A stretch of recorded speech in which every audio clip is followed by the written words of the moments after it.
кандай адамга негативдүү эмоция тартуулаган шаңдуу, шаттуу чыккан ыр.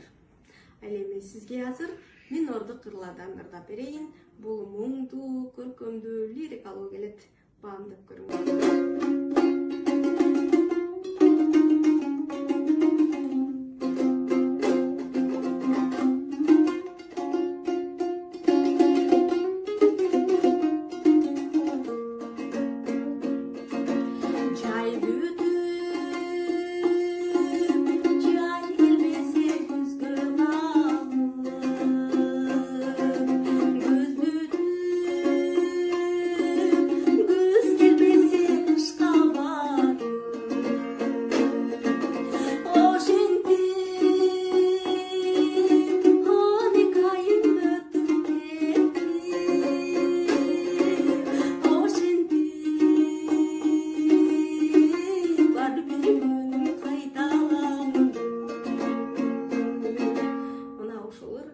Өтө лирикалуу, өзүңүздүн мукканган добушуңуз менен мукамдуу огон сөзү кордоңуз келсе, анда сөзсүз түрдө ушул